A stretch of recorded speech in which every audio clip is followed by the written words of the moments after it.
Assalamualaikum warahmatullahi wabarakatuh. Selamat malam. Kami di sini ingin mempresentasikan hasil diskusi kami yang beranggotakan saya sendiri, Ida Kristiani Hombing, Raihan Guyapi Avania, Vincent Deona Nendra, Hajit Gunawan, Dede Sukmadianto Sanusi, dan Kasih Pilang Sejati. Next.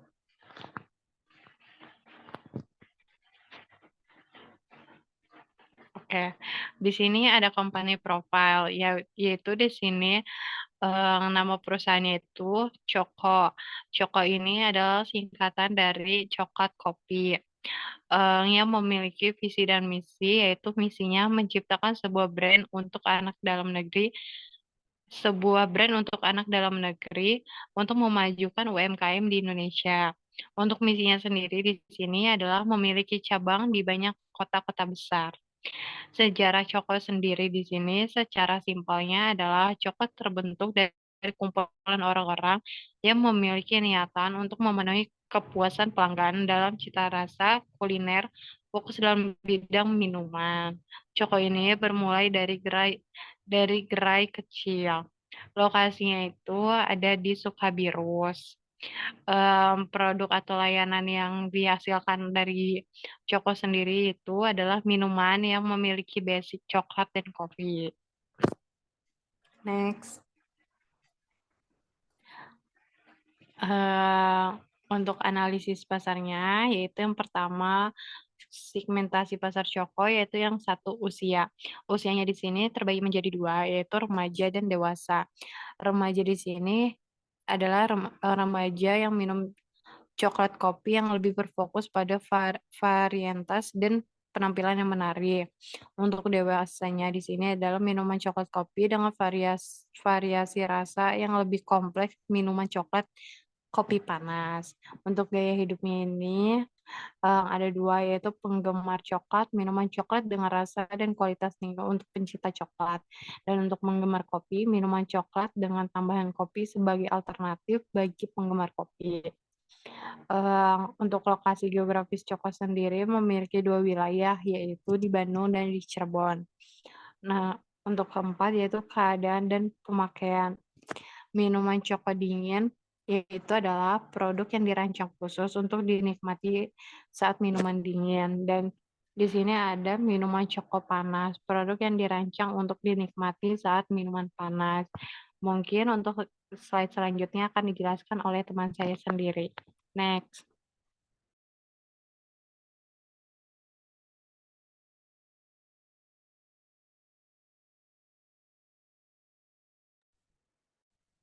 Baiklah, selanjutnya ada analisis SWOT. Analisis SWOT yang terbagi menjadi strength, weakness, opportunities, dan threats. Adalah alat yang berguna untuk mengevaluasi bisnis atau proyek. Berikut adalah contoh analisis SWOT untuk coffee shop Choco. Yang pertama, ada kekuatan strength, varian menu yang luas. Coffee shop Choco menawarkan beragam pilihan menu, dari minuman-minuman yang memiliki basic dari coklat yang dapat memikat berbagai jenis pelanggan. Yang kedua, ada kualitas produk. Choco menggunakan bahan yang premium serta racikan cita rasa yang khas.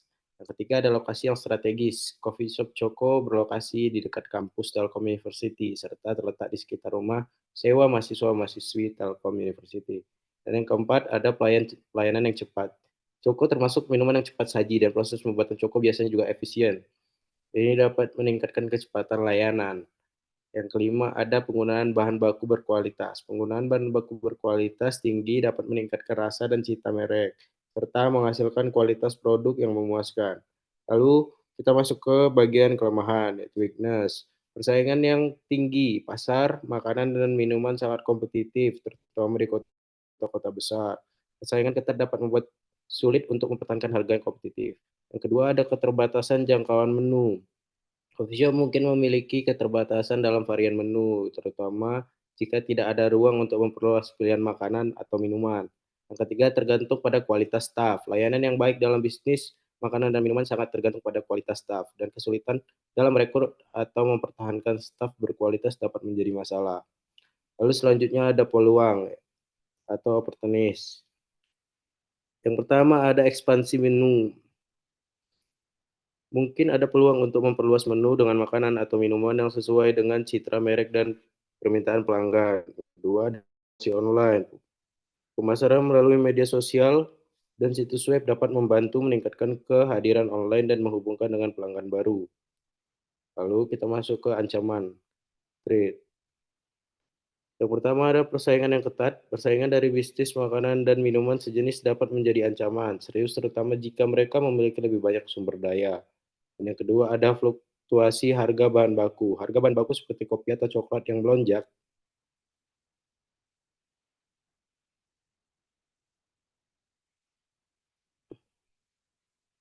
Baiklah, selanjutnya akan dibacakan oleh teman saya. Analisis PESTEL. Analisis PESTEL adalah alat yang digunakan untuk mengevaluasi faktor-faktor eksternal yang dapat mempengaruhi bisnis. Terdiri dari 6 elemen yaitu politikal, ekonomi, sosial, teknologi, lingkungan, dan hukum. Analisis PESTEL membantu pemilik usaha untuk memahami berbagai faktor lingkungan yang dapat mempengaruhi kinerja bisnis mereka. Berikut adalah elemen-elemen PESTEL yang relevan dalam analisis Coffee Shop Choco. Untuk politikal sendiri, terdiri dari stabilitas politik di wilayah Bandung dan kebijakan pemerintah dalam mendorong pertumbuhan UMKM. Lalu untuk elemen ekonomi, yaitu ada tingkat inflasi yang mempengaruhi harga bahan baku, kondisi ekonomi secara umum di wilayah Bandung, tingkat pendapatan konsumen, dan daya beli masyarakat.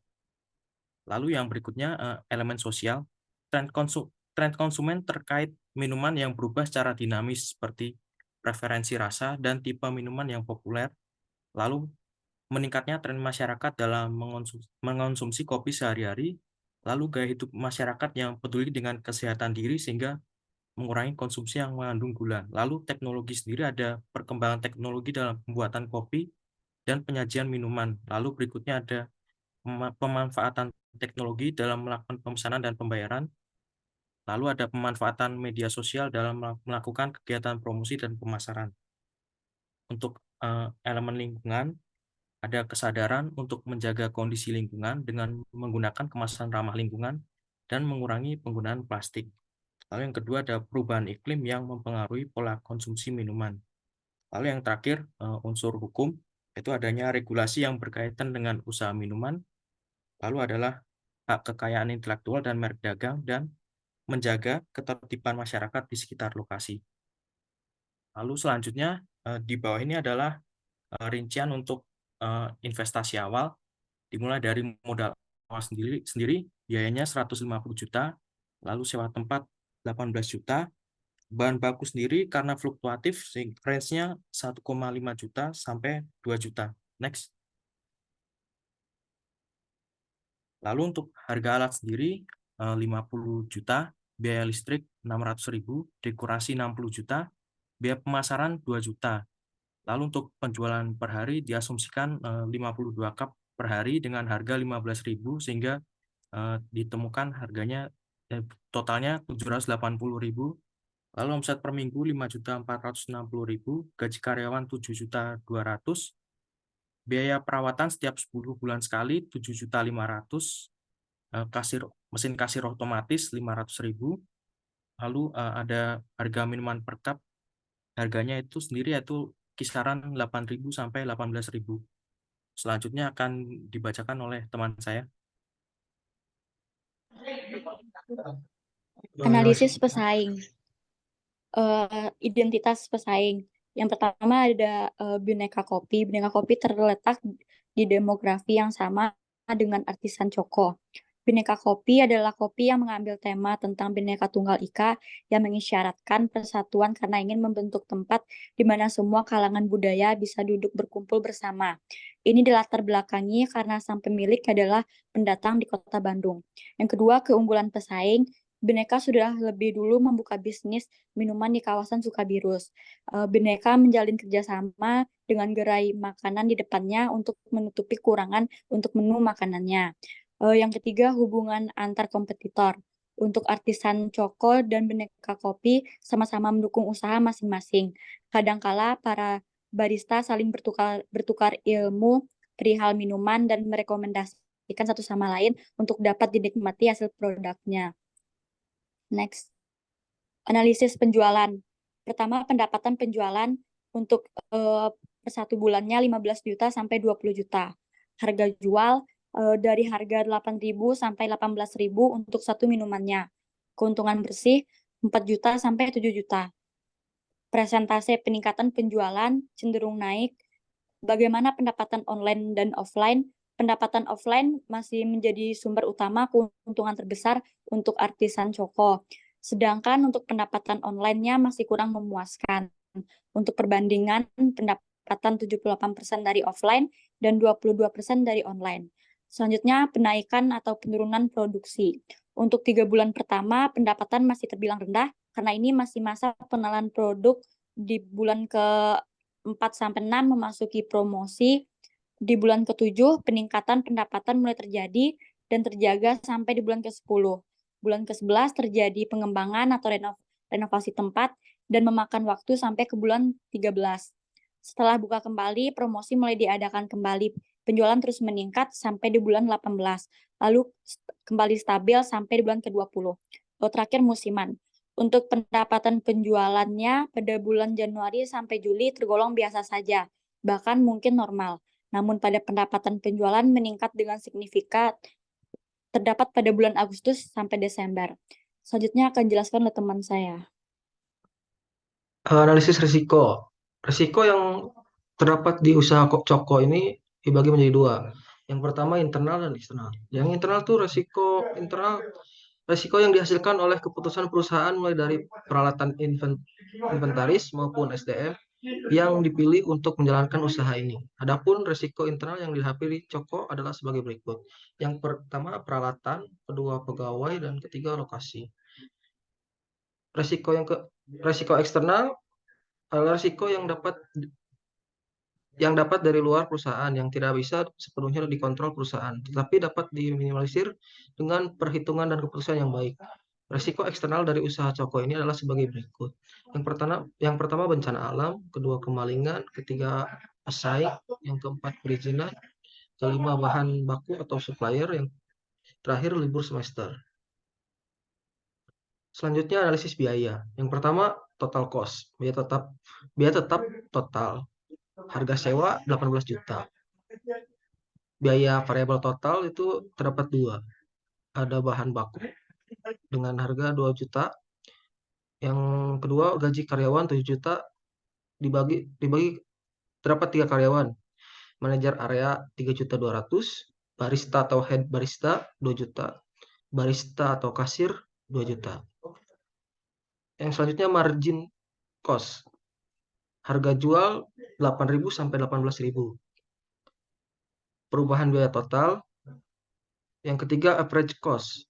Pertama sewa 18 juta, ada asuransi. Ketiga bahan baku 2 juta, laba bersih 4 sampai 7 juta. Selanjutnya total variable cost. Total variable cost atau jumlah unit produksi atau tingkat aktivitas. Selanjutnya total fixed cost. Harga sewa 18 juta, peralatan 50 juta, gaji karyawan 7.200.000, kasir otomatis 500.000, biaya perawatan 7.500.000. Yang terakhir benefit atau cost ratio. Pendapatan tambahan 100.000 sampai 150.000. Penghematan biaya, peningkatan efisiensi, dan manfaat. Selanjutnya ada analisis modal kerja.